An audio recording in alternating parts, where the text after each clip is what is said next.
সময় গড়ানোর সঙ্গে সঙ্গে আরও বিপজ্জনক হয়ে উঠছে ঘূর্ণিঝড় বেরিল। এরই মধ্যে ঘূর্ণিঝড়টি ক্যাটাগরি 4-এ রূপ নিয়েছে বলে এক প্রতিবেদনও জানিয়েছে মার্কিন সংবাদ মাধ্যম CNN। পূর্ব আটলান্টিক মহাসাগরে সৃষ্ট চলতি মৌসুমের প্রথম ঘূর্ণিঝড় বেরিল ধেয়ে যাচ্ছে ক্যারিবীয় অঞ্চলের দিকে। স্থানীয় সময় রবিবার সকাল পর্যন্ত ঘন্টায় সর্বোচ্চ 130 মাইল বেগে এটি উইন্ডওয়ার্ড দ্বীপপুঞ্জের দিকে অগ্রসর হচ্ছিল। এটি বড় হারিকেনে রূপ নিতে পারে বলে জানিয়েছেন আবহাওয়া বিশ্লেষকরা। হারিকেন বেরিল আরও শক্তিশালী হওয়ায় রবিবার থেকে ক্যারিবিয়ানের দক্ষিণ পূর্বাঞ্চলের বেশিরভাগ এলাকায় সতর্কতা জারি করা হয়েছে।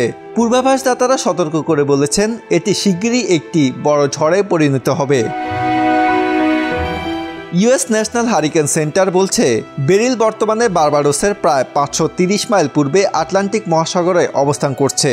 সোমবার সকালে যখন এটি উইন্ডওয়ার্ড দ্বীপপুঞ্জে আঘাত হানবে তখন এটি বড় ধরনের বিপজ্জনক ঝড় হয়ে আসবে বলে পূর্বাভাস দেওয়া হয়েছে।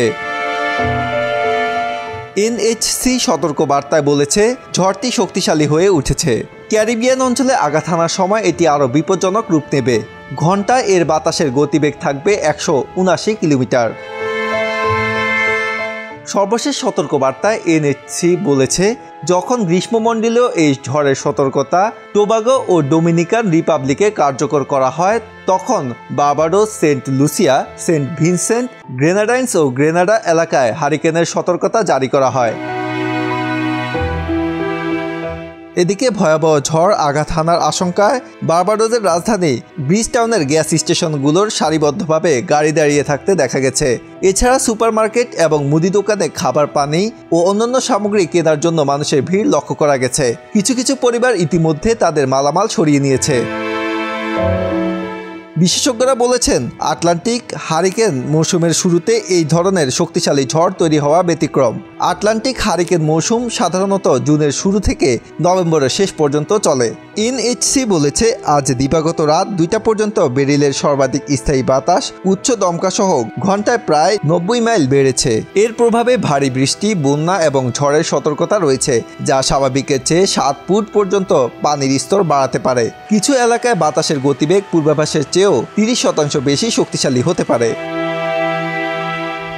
হারিকেন বেরিল ক্যারিবীয় অঞ্চল সহ ঘূর্ণিঝড় Beryl Barbados, Saint Lucia, Saint Vincent এবং গ্রেনাডাইন্স এবং গ্রেনাডা, মার্টিনি, টোবাগো এবং ডোমিনিকাতে আঘাত হানতে পারে।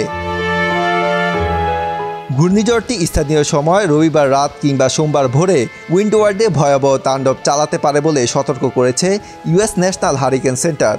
আবহাওয়া কেন্দ্রের তথ্যমতে বেরিলের প্রভাবে ভারী বৃষ্টিপাত, তীব্র বাতাস এবং জলোচ্ছ্বাস হতে পারে।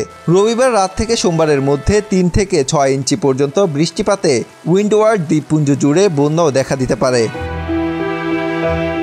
সংবাদ মাধ্যম CNN বলছে বেরিল এখন পর্যন্ত আটলান্টিক মহাসাগরে রেকর্ড করা প্রথম এবং জুন মাসে রেকর্ড করা একমাত্র category 4 hurricane. Barbados, Saint Lucia, Saint Vincent এবং গ্রেনাডাইন দ্বীপপুঞ্জ, গ্রেনাডা ও টোবাগোতে হারিকেন সতর্কতা জারি রয়েছে।